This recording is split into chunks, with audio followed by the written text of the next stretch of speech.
Olá você, telespectadora, olá você, telespectador da TV Cultura. A partir de agora você acompanha o Opinião Litoral desta sexta-feira com comentários, análises das notícias pelo Ronaldo Serápicos e pelo Roberto Mohamed.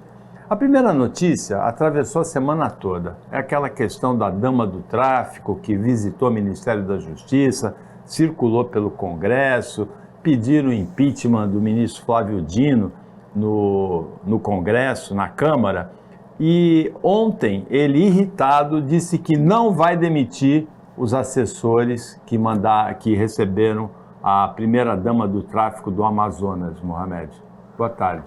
Boa tarde, Paulo. Boa tarde, Serápicos. Essa história toda, eu acho que foi levada a um nível que não deveria ter sido levado. Mas teve uma observação que eu fiz, que diabo de serviço de inteligência de informações nós temos que permitem que uma pessoa que é sabidamente esposa de um líder de uma facção criminosa e envolvida diretamente no tráfico, condenada já em segunda instância, esteja dentro do Ministério da Justiça. Isso é uma coisa que não tem sentido. Teve um outro agravante. O encontro não estava na agenda oficial. Isso também é grave. Era uma prática no governo Bolsonaro, não poderia estar agora. Então, tudo isso me faz questionar para que serve esse tal gabinete de segurança institucional, porque é dele o papel. É preciso entender quais são as funções. A ABIN não tem necessariamente esse tipo de papel. Mas o Gabinete de Segurança Institucional foi criado para isso, substituindo a antiga Casa Militar. Não sei se o Ronaldo lembra, existia o Gabinete da Casa Civil e o Gabinete da Casa Militar. A Casa Militar sempre foi encarregada de fazer o trabalho de informações e de segurança do presidente da República. Nos Estados Unidos, quem faz isso é o Serviço Secreto. Nós não temos a estrutura que os americanos têm. Os americanos, só de polícias federais, eu conheço 5. A UDEA, que cuida de entorpecentes, o FBI, que é o similar à nossa Polícia Federal, a Polícia de Fronteiras, a ICE, que é a Polícia de Imigração, são coisas diferentes, mas eles têm estrutura, inclusive financeira, para isso. E eles têm o Serviço Secreto, que é como se fosse uma Polícia Federal, mas de informações dentro da Casa Branca.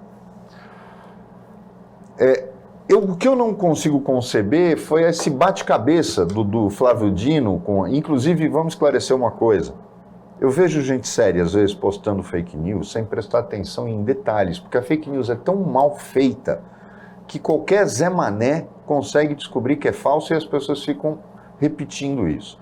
Postaram um vídeo do Flávio Dino dizendo que ia tirar uma foto com ela, Se você olhar o filme e o áudio, você vê que não combina. Colocaram o áudio em cima e não está sincronizado. É montagem. Em nenhum momento Flávio Dino disse aquilo. Por algum motivo, num momento de campanha, talvez, o Flávio Dino tenha se aproximado dela. Algumas pessoas fazem isso. Eu vou contar uma coisa aqui que é para as pessoas ficarem claras. Todo mundo sabe, eu sou amigo do Dalton Vig, que já participou aqui do programa, inclusive, um ator, veio para Santos com 5 anos de idade, portanto se considera santista. O Dalton estava parado no Santos Dumont, esperando para vir para São Paulo. Ele estava na Globo na época. E uma mulher alta, bonita, loira, com um micro vestido, ficava passando de um lado para o outro. E quando viu que ele estava fumando na parte de fora do aeroporto, ela passou várias vezes. E o Dalton notou um cara do outro lado da calçada, depois da pista do desembarque, com uma máquina fotográfica na mão. Aí ela se aproximou do Dalton para pedir um cigarro para ele.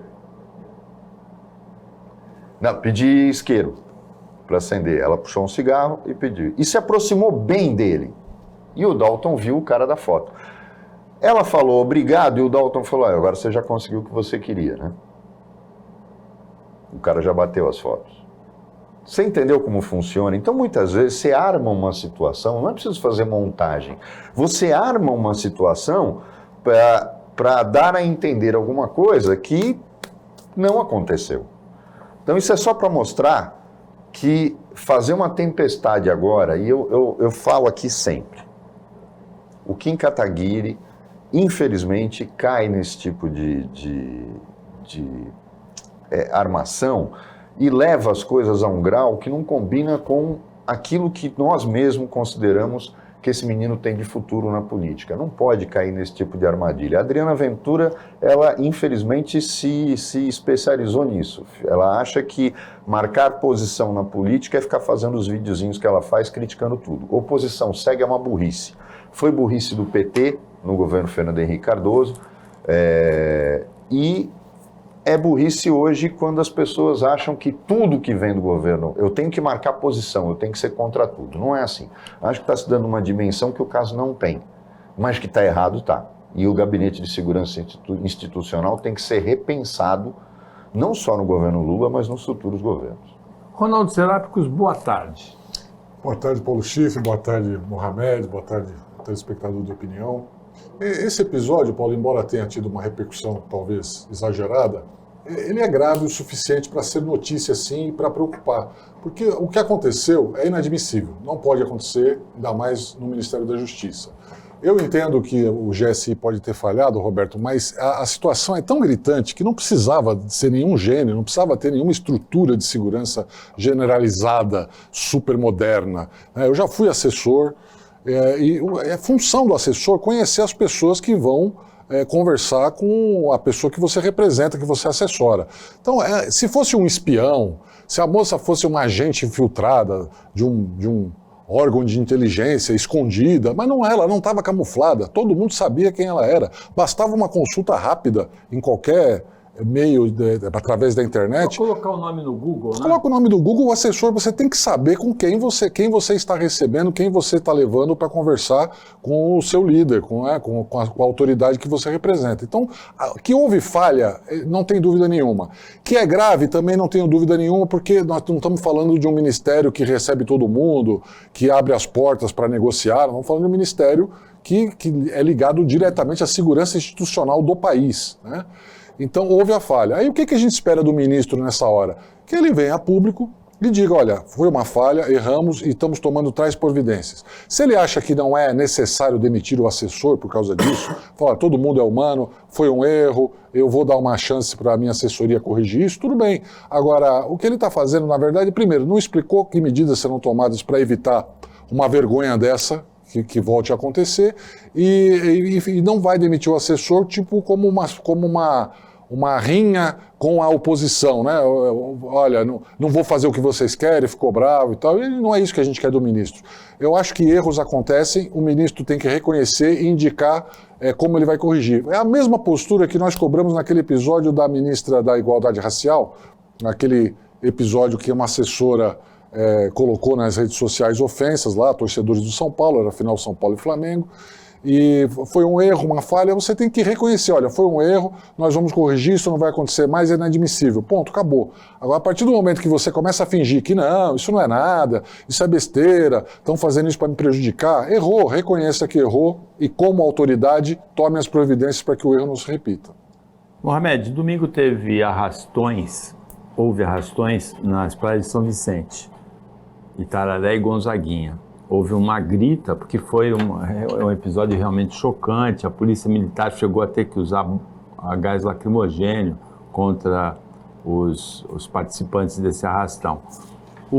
Na segunda-feira, o secretário de Segurança Pública, Guilherme Derrite, anunciou uma operação Impacto na Baixada, depois desses arrastões, começando quarta. E no começo, na quarta-feira, a Polícia Militar com a Cavalaria e a Guarda Civil Municipal de São Vicente foram para as praias de São Vicente e apreenderam mais de 100 bicicletas irregularmente na faixa de areia.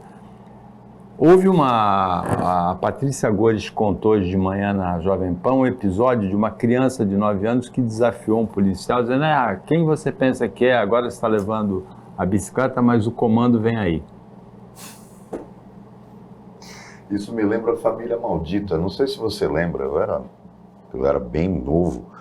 Era uma quadrilha em que tinha um deles que tinha 12 anos. Ele conseguia atirar com uma 12, aquela 12 com cano cortado, como eu, o Serápicos e você não conseguiríamos, porque ela dá um tranco danado. O moleque fincava ela na perna e atirava com a maior facilidade, tinha 12 anos.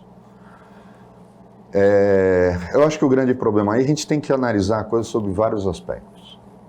Primeiro que no dia seguinte aos arrastões, na verdade no próprio domingo, eu vi coisas que mostram o quanto a política pode ser nivelada por baixo. E algumas informações que me deixaram preocupado. E tudo que eu vou falar agora, por favor, não levem para o lado pessoal. Não tenho nada contra as pessoas que eu vou citar agora. Eu estranhei porque a polícia chega e a guarda municipal chega, mas depois que acontece. Praia lotada e não tinha um policiamento já preparado, pelo menos a guarda municipal. Aí eu descubro que o comandante da guarda municipal é um ex-agente penitenciário.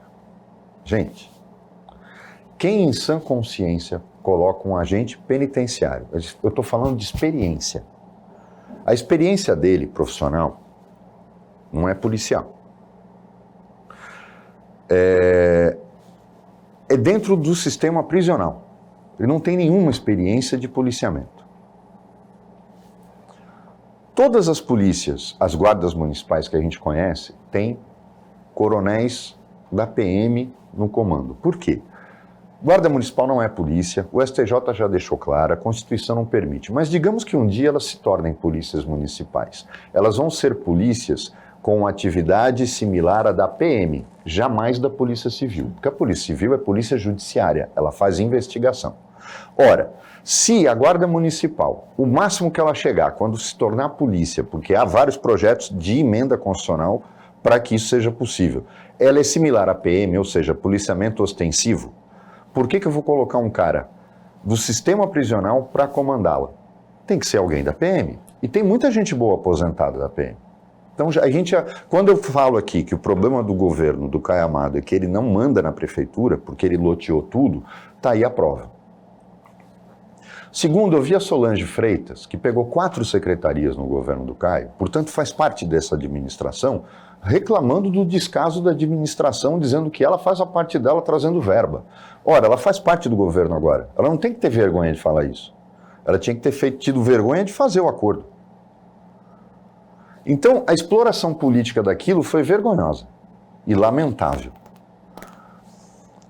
Só ficar reclamando de efetivo da PM, pedindo, pelo amor de Deus, para o governador mandar a gente para cá, tá errado.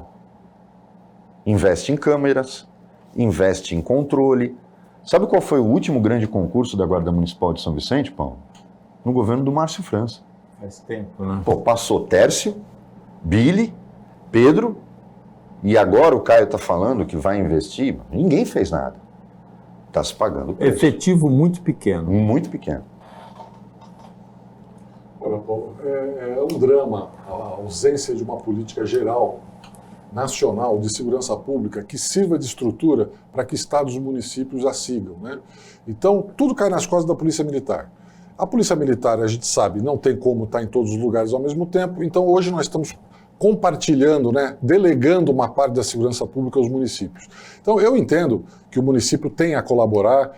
Eu acho até que nós devíamos rever essa forma de divisão das polícias. Acho que todos os países de primeiro mundo têm polícias municipais, então nós deveríamos ter também aqui uma polícia municipal trabalhando em conjunto com a polícia estadual, que podia até ser a nossa polícia militar mesmo, mas com atribuições diferentes, porque você tem situações muito específicas em cada município, né? Então, por exemplo, o interior de São Paulo todo não tem praia, não tem arrastão em praia. Aqui é uma situação muito pessoal, muito particular do litoral do estado de São Paulo. Então é claro que uma polícia municipal teria pelo menos mais identidade, mais informação para lidar com isso, porque nitidamente a Polícia Militar não sabe como lidar com isso, porque não é o seu foco de atenção. Já tão sobrecarregada como está. Então a política, Roberto, sempre vai ter essa influência e aí você não tem exatamente hoje a quem culpar. O prefeito sempre vai ter a desculpa de falar, eu não tenho polícia, eu não tenho efetivo. Aliás, o efetivo das guardas municipais hoje é limitado à população, tem um número máximo de policiais em relação da população, um medo que eu não entendo da legislação de impedir que as guardas municipais cresçam muito, Então, enfim, não há um sistema unificado para transformar Estado e município numa unidade única de segurança pública. Então nós vamos continuar sempre com os remendos, os quebra-galhos. E isso que a polícia fez, uma operação importante, talvez tenha resultado, mas é um quebra-galho. Nada disso garante que nós não vamos ter arrastões daqui a 2, 3 semanas, quando a cavalaria e a polícia militar não tiver mais apostos ali na praia aguardando, até porque a polícia nunca vai conseguir ficar fazendo ronda em praia. Tem muito mais crime acontecendo em vários lugares ao mesmo tempo. A gente falou um pouco do colapso da segurança aqui na Baixada Santista. No próximo bloco, vamos falar do colapso da travessia de Balsas e do sistema rodoviário de acesso ao litoral em São Paulo em geral.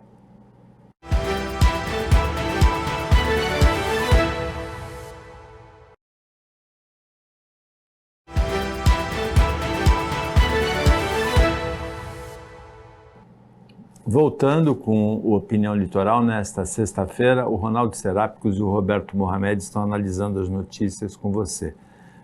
Ronaldo, a travessia de Balsas Santos-Guarujá registra, em dia de semana, 1 hora, 70 minutos, 1h30, 2 horas de espera de ambos os lados.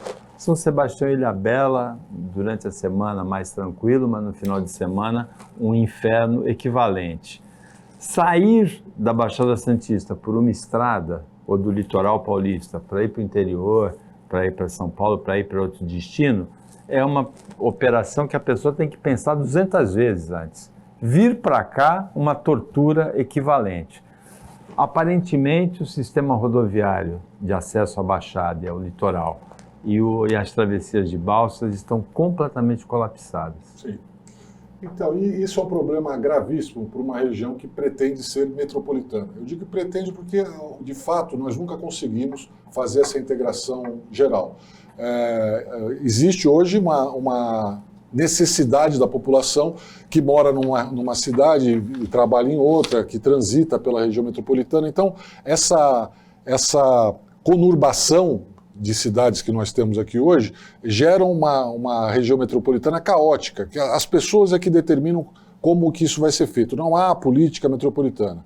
Porque a principal funcionalidade de uma região metropolitana é a estrutura de mobilidade, de trânsito, para você poder se movimentar de uma cidade para outra. A travessia de Santos e Guarujá, Paulo, não tem nem o que discutir mais, ela não está obsoleta hoje, ela está obsoleta há 20 anos. Nós já tivemos privatização, aí depois desprivatização, depois muda o edital, depois aplica uma multa, não se resolve. Agora a nova moda é aguardar a ligação seca entre Santos e Guarujá, não dá para fazer investimentos, não vou comprar balsa nova, porque isso tudo vai depois ser desqualificado, não vai ser mais utilizado. O que é um absurdo, você, no mínimo tem que ter um plano, olha, investe aqui até resolver o problema, depois leva essas balsas para outro lugar, nós temos outras travessias, enfim, dizer para mim que nós estamos aguardando uma ponte ou um túnel que até agora não está totalmente definido e que nós estamos esperando ele há 20 anos, não tem o menor sentido. E nós temos outras falhas, Paulo, além dessas, né? O VLT chegou à nossa região, é importante, as obras estão em andamento, mas demora muito para você fazer uma ligação. As pessoas ainda não conseguem vir de outras cidades para Santos, que é o principal polo econômico, onde as pessoas trabalham mais, elas não conseguem ainda vir de VLT de todas as áreas. É muito complicado. E nós temos uma questão estrutural que é ligada ao Porto de Santos. Quando você fizer uma reestruturação rodoviária na região metropolitana para permitir que as pessoas se movimentem também por outras formas, como ônibus e carro, nós temos que ver que a ligação entre o Planalto e a Baixada Santista, que traz os produtos do agronegócio para o nosso porto, elas estão esgotadas. A Via Anchieta não comporta mais a quantidade de caminhões descendo com grãos, com outros produtos para o Porto de Santos. Então vai haver um colapso também econômico na nossa região, para o Brasil, porque o Porto de Santos não é um porto da região metropolitana, é um porto do Brasil, que escoa aí 30% do agronegócio brasileiro. O agronegócio brasileiro que sustenta hoje o nosso país em termos de divisa. Você imagina, a hora que isso entrar totalmente em colapso, e falta pouco, a gente acha que tem uma pista nova de Imigrantes, resolveu? Não resolveu. Daqui a pouco vai parar o escoamento de produtos para o Porto de Santos, porque o sistema modal rodoviário que existe hoje não comporta mais o aumento do agronegócio brasileiro. A gente vive um paradoxo de promessas não cumpridas, sempre. E aí sempre se faz a opção pelo voto, ou seja, pela decisão populista. Na época que o Rodoanel começou a ser discutido, e até hoje ele não terminou, falta o trecho final para fechar o anel, havia a ideia do ferroanel, que era de, paralelamente ao Rodoanel, haveria um anel ferroviário recebendo trens do Brasil inteiro, que existiriam pontos de transfer no ferroanel para poder tudo escoar para a Baixada Santista e por o trem não entraria em São Paulo. Exatamente, ele seria mais externo do que o Rodoanel. E ele seria voltado principalmente para o abastecimento da capital, porque aí você teria, inclusive uma das estações dele seria próxima a Cumbica, onde você tem um terminal de carga também. E você teria esse ferroanel para o Porto de Santos, recebendo os trens todos, fazendo a nova conjugação dos trens, para que eles descessem a serra para fazer o descarte aqui. Ou numa estação próxima, aí sim, os caminhões fariam única e exclusivamente o transporte local, tirando dessa estação de trem e levando para o determinado terminal que fosse usado. Esse projeto nunca saiu do papel. Por quê? Esperam estrangular para aí depois pensar em alguma coisa que demora de 5 a 10 anos para ser feito. Fazer a licitação correndo, a emergencial... Lógico, aí que dá para ganhar dinheiro. A gente viu, quem assistiu a balsa, e não é só por causa do feriado, todos os dias é 1 hora. Todos os dias. O que mostra que o serviço é péssimo. E eu já cansei de falar aqui, a Dersa não faz mais a Dersa não é privatizada, não, mas o serviço de balsas porque a Dersa não o opera, ela terceiriza. E não tem o menor cuidado e não tem a menor noção de fiscalização, porque essas empresas que pegam são incompetentes e fazem o que querem. Há quanto tempo não tem uma balsa nova na travessia Santos-Guarujá? A gente vê as balsas parando para reformar, os caras fazem uma solda qualquer ali e botam para funcionar. Isso nunca vai acabar. Esse problema da incompetência generalizada, aí vem o governador Tarcísio falar novamente de privatização. Então, governador, a travessia Santos-Guarujá já é privada, porque a Dersa terceiriza. Ora, terceirizar é privatizar, também, é modelo D. Então o senhor está errado quando fala que melhora a qualidade. Não melhora a qualidade nenhuma. O absurdo que a Ecovias fez no domingo passado, que fez um sol, era um sol para cada um, foi comédia o que a Ecovias fez. Além do turista que vem passar fim de semana, você tem o turista de um dia, em todas as cidades. Todas. A proximidade de Santos e São Paulo faz com que o turista pegue o carro dele de manhã, desça com a família, vai na praia, come na praia, depois ele pega e vai embora, volta para São Paulo. Pois bem, ela começou a operação subida com aquele sol às 7 da manhã. Quem é o gênio na Ecovias que acha que naquele sol alguém ia embora de manhã? Aí o que provocou? Um congestionamento do cão na Anchieta, e não tinha ninguém subindo a serra. Como é que uma empresa dessa diz que tem engenheiro trabalhando lá, ou gente pelo menos que seja normal? Num dia de sol, a operação subida tem que começar às 5 horas da tarde ou 6 horas da tarde. Jamais de manhã, porque tem um monte de gente descendo. Quer dizer, essa incompetência generalizada, Paulo, e que tem a ver também, envolve os prefeitos das cidades da região, envolve o Condesb, envolve a AGEM. Ninguém faz um planejamento em cima disso. Este verão vai ser o colapso do sistema. Quem mora em Santos e trabalha em São Paulo não vai conseguir chegar a tempo. Pode escrever o que eu estou falando. Olha, Roberto, eu sou muito a favor da privatização. Acho que em alguns setores a privatização ajuda muito, ajuda demais. Só que o que os governos não perceberam, ou perceberam e usam isso, né, de outras formas, é que tem setores em que não há competição. Você pega o setor de privatização talvez mais bem sucedido do Brasil, de telefonia celular e internet. Porque tem concorrência. Se o cara presta um mau serviço, eu troco de operador, eu vou para outro. Você tem 4, 5 prestadores de serviço. Quando eu privatizo uma rodovia, eu sou obrigado a usar aquela rodovia.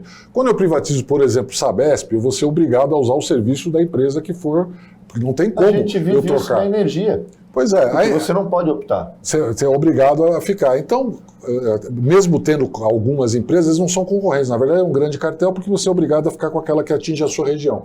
Então, é esse cuidado que falta. Privatizar alguns setores é importante. Os Correios, que todo mundo, isso é imexível. Eu sou totalmente a favor de privatizar os Correios. Sim, tem que ter Você vai abrir 5 empresas para fazer o trabalho que eles fazem e acabou. Vai ser o melhor serviço de entregas e postagens do mundo, porque vai ter concorrência.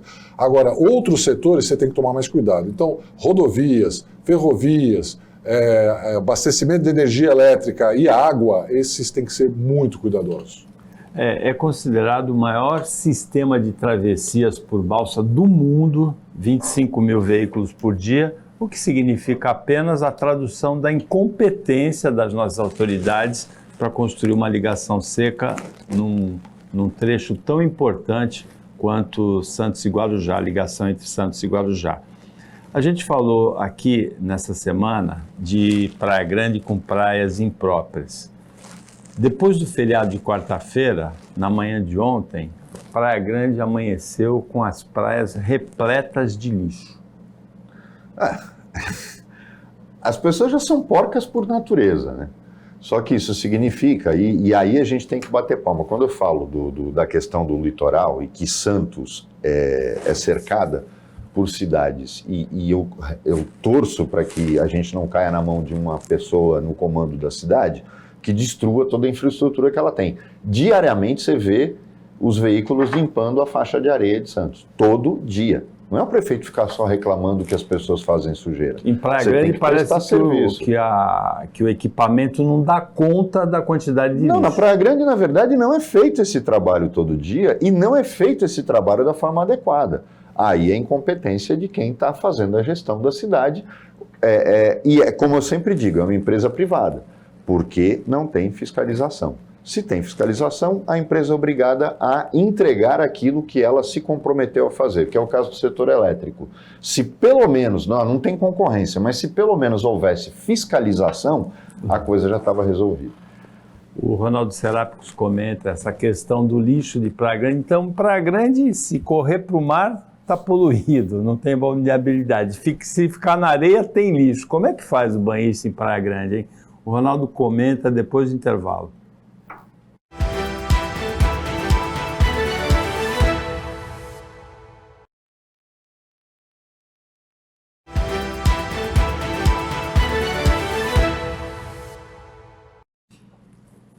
Voltando para o último bloco da opinião desta sexta-feira, a gente comentou no bloco anterior, o Roberto Mohamed, a situação do banhista em Praia Grande. Se ficar na areia, o lixo pega. Aliás, e se correr para o mar, o bicho, aí a poluição come.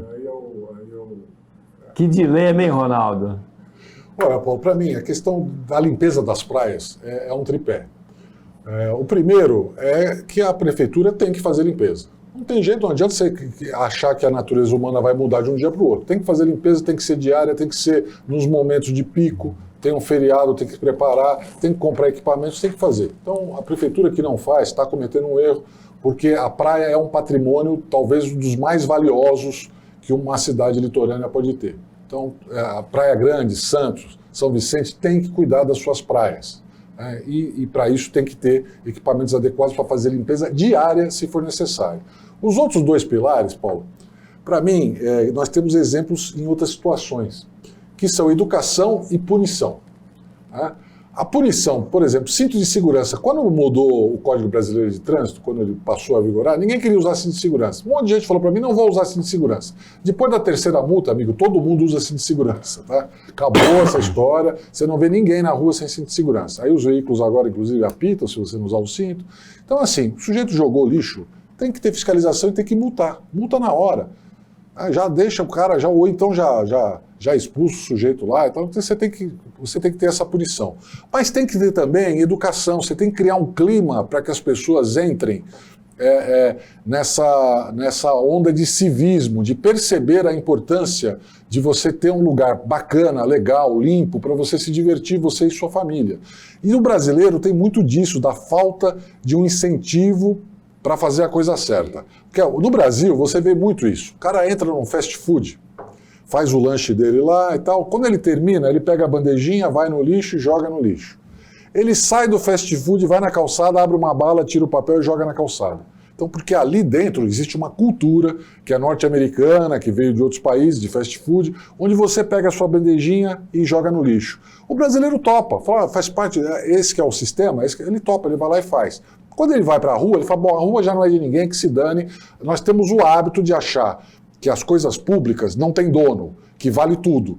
Então, por isso que você encontra turista no Jardim da Orla da Praia de Santos, cavando buraco na areia para brincar, jogando lixo, fazendo piquenique, porque ele acha que aquilo ali não é de ninguém, ele pode destruir à vontade que não é de ninguém. E é por isso que o banhista, né, o turista em Praia Grande, vai lá e joga o lixo na areia e vai embora, porque aquilo não é casa de ninguém, então que se dane. Então, se você tiver esse tripé, a prefeitura fazendo trabalho de limpeza, sempre, porque uma coisa organizada, limpa, você tem maior chance dela ser mantida dessa forma. Segundo, educação, campanhas educativas, incentivando as pessoas a fazerem isso, e quem não topar, amigo, quem não fizer, multa. É o único jeito de você ter praia limpa no país. A situação de Praia Grande é complicada na balneabilidade no lixo.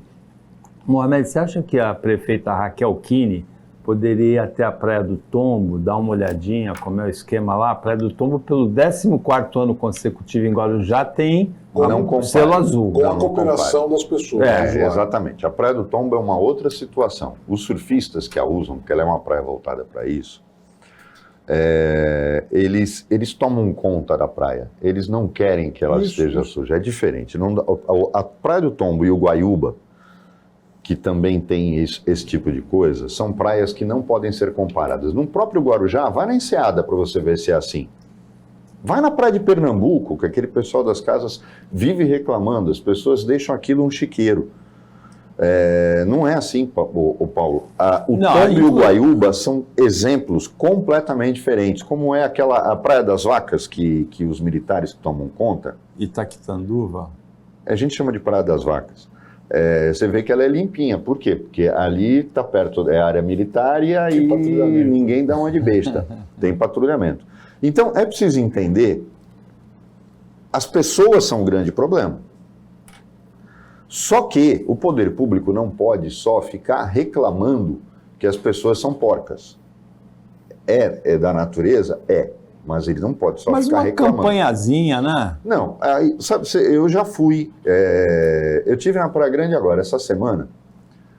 Você pega um cesto, a Santos colocou na orla inteirinha cestos de lixo, e que são trocados os sacos de lixo. É o que eu falo, tudo depende do contrato de coleta de lixo, de manutenção que você faz com a iniciativa privada. Como disse o Ronaldo, ela não é ruim? Não, mas você tem que fiscalizar e obrigar. Em Santos tem isso. Por que não Praia Grande? Vai procurar lixeira na Praia Grande. Não tem. Você vai encontrar uma a cada 2 quilômetros. Então o que é isso? Incompetência. Então, esse o grande problema. Você não faz a sua parte. Santos teve uma época, eu não vi mais, que tinha uma armação de um peixe, né? Peixe. Que lotava, as pessoas iam, quando você tem um lugar para jogar as coisas fora, lotava de garrafinha de plástico e tal. Eu não vi mais o peixe, faz tempo que eu não vejo. Tiraram, o peixe era ali no Canal 3, mas isso mostra que as pessoas colaboram. O Tombo e o Guaiúba são exemplos de que se você fizer uma coisa bem feita, a população colabora. Mas tem que levar esse exemplo para outro lugar. Você vai no metrô de Londres, se alguém pichar o metrô lá, no mesmo dia eles mandam limpar e consertar, porque isso aqui tem que estar em ordem para as pessoas entenderem que é assim que tem que ficar. Eles não deixam pichar no mesmo dia. E se pegar o cara pichando, vai preso. Não é nem multa, vai para cadeia.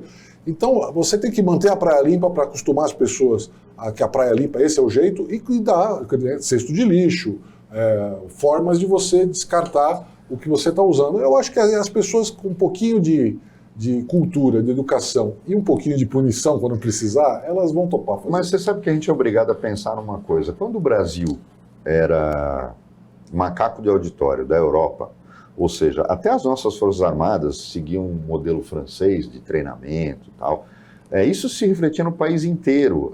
A França e a Inglaterra eram os nossos modelos de comportamento, de educação, de base. O nosso sistema de previdência complementar foi montado em cima do modelo europeu. Nós sempre, o próprio SUS foi baseado no sistema inglês. Enquanto a gente copiava o modelo europeu, que realmente prima por limpeza, por educação, por civilidade, tem outros defeitos, mas esse ele tinha. E nós começamos a ser influenciados e virar um satélite cultural dos Estados Unidos. Nos Estados Unidos, tem pichação em tudo que é lado. O metrô de Nova York é horroroso. Ele funciona, mas ele é horroroso. A criminalidade nos Estados Unidos é altíssima. Você não tem... você tem ilhas assim como é que eu vou dizer, de excelência, mas por conta de coisas que não tem muito a ver com o povo americano em si. Agora, vai para os Estados Unidos para você ver se você também não tem esse tipo de comportamento. Parece que quando a gente passou a seguir o modelo americano, a coisa degringolou em termos de educação, em termos de... Por exemplo, vocês vejam agora, né? Eu sou obrigado a trazer esses parentes para cá, o que aconteceu com o Enem. Isso é uma incompetência tão grande. Os caras mudam o ensino médio, mas não mudam o Enem. E já anunciaram que o ano que vem não, porque nós temos que discutir. Amigo, discute em 2 meses, mas você não pode fazer um Enem no modelo antigo se você mudou o ensino médio. Você está sacaneando os alunos. É o cúmulo de como nós somos incompetentes. Mas isso por quê? Porque na hora de fazer a reforma do ensino médio, a gente copia o modelo americano, esquecendo que depois, na faculdade, a gente não segue o modelo americano. Perfeito. Eu faço direito nos Estados Unidos, eu quero ser um advogado criminal, eu não vou ficar estudando direito civil. Eu vou montar minha grade na universidade para ser um advogado criminal. Nós não temos esse sistema no Brasil. Então, como é que eu vou fazer o ensino médio copiando o modelo americano se o meu ensino superior não copia o americano? E abandono o ensino profissionalizante, como acontece no Brasil, infelizmente. Criaram, mas não serve para nada. Não entrou até hoje do modelo correto. E os caras falam, não, o Enem só vai mudar depois. Como é que a gente vai achar que esse país pode dar certo? Então, sujeira na praia é fichinha, perto das coisas que a gente vê acontecendo por incompetência do setor público. O Ronaldo Serápicos e o Roberto Mohamed têm toda a razão. Não tem como comparar a Praia do Tombo, que é uma praia pequena, com a praia de Praia Grande, que são 23 quilômetros de praia extensa, mais ou menos 10% do litoral de São Paulo. Dá um nome da cidade, Praia Grande, é uma praia reta. Exatamente. Agora, eu acho que deviam levar a prefeita Raquel Kine até o Tombo para ver que é possível ter uma praia limpa, que praia imunda e sem balneabilidade em Praia Grande, na boca da temporada de verão, é um absurdo. Mohamed, rapidamente, o empresário Paulo Roberto Ursini, de Santos... Que não é parente do André Ursini. O André Ursini passou a semana toda explicando que não é parente do Paulo Roberto Ursini. Ele tem 2 lojas, Trance Games e um restaurante. Ele foi multado em R$2 milhões por trabalho análogo, escravidão e exploração de trabalho infantil. O que mais impressionou a diligência do Ministério Público do Trabalho é que ele conservava em armários fechados os pertences dos funcionários, inclusive o dinheiro, para que eles fossem obrigados a comer a refeição que ele servia e descontava depois do salário. Eu não conheço, eu não estou tentando, eu já ouvi esse nome, mas é um absurdo, né? Só que ocorre numa cidade onde teve aquele caso né, a gente chama de a República da Minas Gerais, que são os milionários da cidade, ou como dizia um antigo colunista social falecido, a Santos mais tradicional, com trabalho escravo, a empregada ficou trabalhando 40 anos sem receber salário, em troca da comida, da casa, tal. E aí o bonitão disse que, não, mas eu pensei que ela era da família. Da família? Se você trata a sua família assim, meu amigo, tá bem. Então, esse tipo de coisa não me surpreende, porque a gente viu esse caso ali, onde mora a Santos mais tradicional. Imagina esse tipo de empresário. Mas que causa, na minha opinião, nojo em ver que em pleno século XXI a gente continua tendo gente que atua dessa forma. Em São Paulo é escandaloso, Paulo. O que fazem com os imigrantes que chegam em São Paulo para trabalhar naquelas confecções que fazem camisetas falsificadas, roupa falsificada, que é tudo na mão de chineses, é trabalho escravo mesmo, não é análogo à escravidão, é trabalho escravo. Isso tem que acabar. E nesse ponto eu acho que o Luiz Marinho, antes de estar preocupado só com a volta do imposto sindical, Luiz, trabalhar, bota a fiscalização na rua, né? Faz uma campanha contra isso. Só está preocupado com o sindicato, Luiz? Pô. Nos últimos anos houve uma desmobilização, né? Do Ministério Público do Trabalho, dessas entidades, dessas instituições que fazem essa verificação, e a gente vê a proliferação desse tipo de ocorrência. Nós tivemos um desmanche de vários setores de fiscalização do Brasil que eram considerados por alguns setores como atrapalhadores do desenvolvimento, né? Então, fiscaliza trabalho, atrapalha o desenvolvimento. Fiscalizar o meio ambiente atrapalha o desenvolvimento. Então, eu reconheço que haviam exageros em fiscalizações do IBAMA, de instituições ambientais e, às vezes, até do trabalho. A gente tem, inclusive, um histórico de corrupção nefasto na história brasileira na área de fiscalização do trabalho, né? Os empresários eram muitas vezes achacados pela fiscalização, que foi uma coisa que foi desaparecendo. Com o tempo, o empresário percebeu que saía muito mais barato economicamente, ele cumpria a legislação, fazia a coisa certa e depois isso foi diminuindo. Mas aí agora, recentemente, nós tivemos esse desmanche. E o Ministério do Trabalho sentiu demais, porque o Ministério Público do Trabalho tem a função de ir atrás da execução penal, das consequências dos atos que são apurados pela fiscalização do Ministério do Trabalho. Infelizmente, a gente ainda tem alguma resistência. Há pouco tempo atrás, nós tivemos 2 casos aí, para mim, nítidos, de trabalho análogo à escravidão e que o judiciário passou o pano, não é bem isso. Essa história da pessoa ser da família é uma história realmente difícil de engolir. Uma senhora trabalhar 30, 40 anos numa residência e ser da família, né? Não aparece grande senzala. Não aparece nenhuma foto da família, não come na mesma mesa que eles, não vai para a Europa com eles, mas é da família. Então, o Brasil ainda não assimilou 100% essa história do combate efetivo à escravidão, porque trabalho análogo à escravidão é escravidão. Os escravos também trabalhavam por comida, que é o que está acontecendo com essas pessoas. Você ganhar R$20 por mês, nem por comida você não está trabalhando. Então, é escravidão, sim. E o Mohamed lembrou bem, né? Coreanos, bolivianos, chineses em São Paulo, precisa de fiscalização, sim, ministro Luiz Marinho, porque a situação é muito, muito, muito mais do que precária.